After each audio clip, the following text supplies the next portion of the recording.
Islamic আইনে ধর্ষকের বা জিনা ব্যভিচারের যে বিচার হবে তা কোরআন এবং হাদিসে স্পষ্ট লেখা আছে। বাংলাদেশ যে বিচার ব্যবস্থা এবং পৃথিবীকে উদাত্ত আহ্বান জানাচ্ছি যে কোরআন এবং হাদিসে বর্ণিত এই আইনটা এখন প্রয়োগ করার সময় এসছে। 5 আগস্টের পরবর্তী যে সরকার, বিপ্লবী সরকার, এবং যে সরকার আসছে মানব অধিকার নিশ্চিত করার প্রত্যয় নিয়ে, অধিকার নিয়ে, বৈষম্যের বিরুদ্ধে সংগ্রামের স্লোগান নিয়ে, সেই সরকারের মাননীয় স্বরাষ্ট্রমন্ত্রী জাহাঙ্গীর সাহেব এবং স্বরাষ্ট্র সচিব অত্যন্ত সাহসী, যোদ্ধা এবং সংগ্রামী অমিত তেজা সিংহ শার্দুল জনাব নাসিমুল গনি, সেই মন্ত্রণালয়ের অধীনে স্বরাষ্ট্র থাকা সত্ত্বেও কিভাবে বৃহস্পতি, শুক্র, শনি, রবি 4টা দিন চলে গেল, আসামিদের কোনো কিছু করা গেল না। আমরা এই ঘটনা নিন্দা করছি। এবং রাতের আধারে কেন বিচার করতে হবে? পত্রিকায় জানলাম যে উত্তেজিত জনতা আসামিদের উপরে হামলা করবে।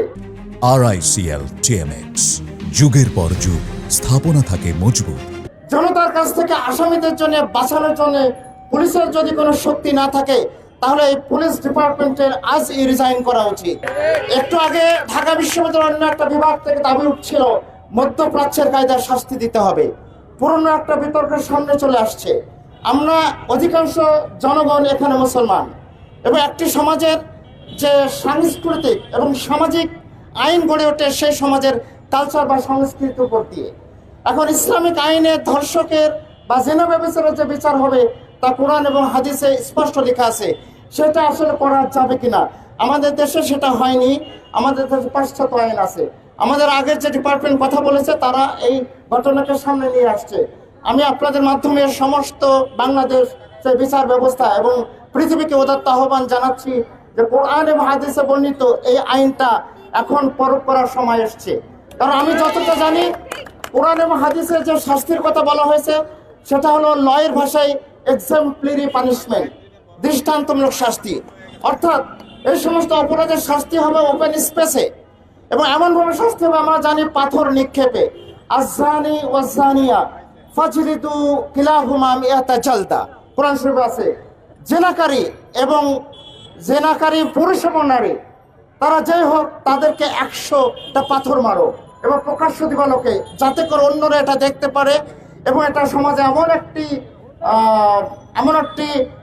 ভয় সৃষ্টি করে যাতে অন্যরা এই পাপ করতে আর সামনে না যায়।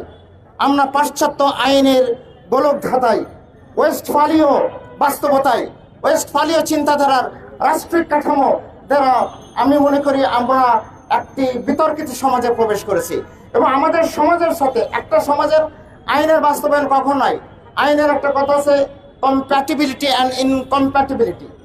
কম্প্যাটিবল তখনই হয় যখন একটা সমাজের মানুষ সেই আইনকে গ্রহণ করে। পাশ্চাত্য আইন এ সমস্ত ক্ষেত্রে আমাদের সমাজ গ্রহণ করেনি।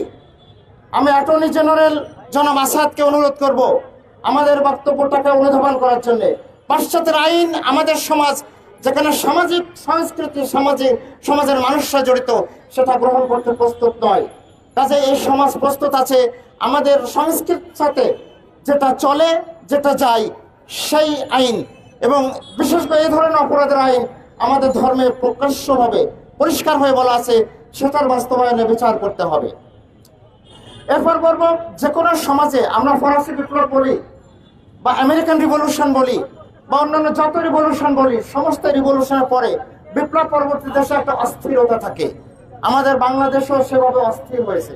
আমরা জানি আমাদের তরুণ ছাত্র জনতা এক সাগর রক্তের বিনিময়ে ৩৬শে জুলাইয়ের বিপ্লবের মাধ্যমে যে নতুন বাংলাদেশ নিয়ে এনেছে, সেই বাংলাদেশে নতুন সরকারও কিছু সমস্যার সম্মুখীন।